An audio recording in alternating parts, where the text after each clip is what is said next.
कुंभ स्नान चल रहा था। राम घाट पर भारी भीड़ लगी थी।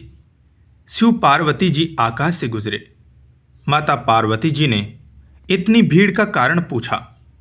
आशुतोष जी ने कहा, कुंभ पर्व पर स्नान करने वाले स्वर्ग जाते हैं। उसी लाभ के लिए यह स्नानार्थियों की भीड़ जमा है।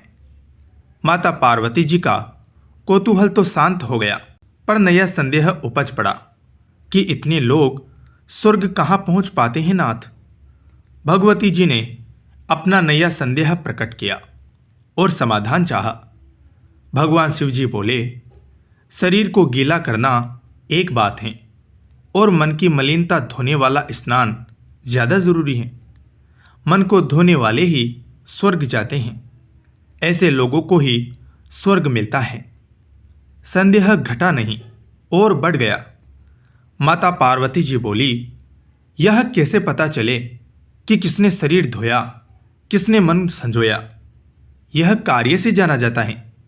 शिव जी ने इस उत्तर से भी समाधान न होते देखकर प्रत्यक्ष उदाहरण से लक्ष्य समझाने का प्रयत्न किया।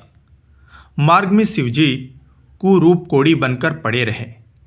पार्वती जी को भी बहुत सुंदर सजा दिया। दोनों बैठे थे। स्नानार्थियों की भीड़ उन्हें देखने के लिए रुकती, अनमेल स्थिति के बारे में पूछताछ करती। माता पार्वती जी रटाया हुआ विवरण सुनाती। यह कोड़ी मेरा पति हैं, गंगा स्नान की इच्छा से आए हैं। गरीबी के कारण इन्हें कंधे पर रखकर लाई हूँ।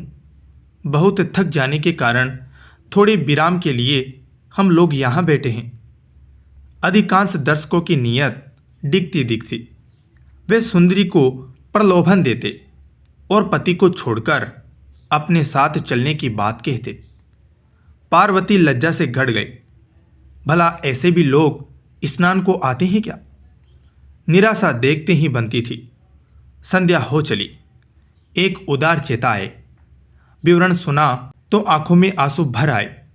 सहायता का प्रस्ताव दिया और कोड़ी को कंधे पर लादकर तट तक पहुंचाया।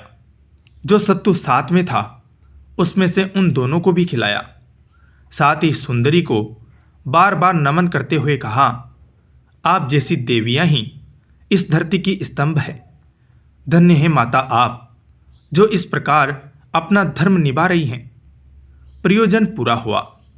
शिव पार्वती जी उठे और कैलाश की ओर चले गए।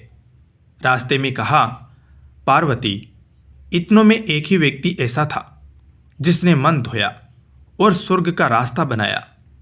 स्नान का महात्म्य तो सही है, पर उसके साथ मन भी धोने की भी शर्त लगी हुई है। पार्वती जी तो समझ गई कि स्नान महात्म्य सही होते हुए भी क्यों लोग उसके पुण्य फल से वंचित रहते हैं। मन मेला और तन को धोए, फूल तो चाहे कांटे बोए।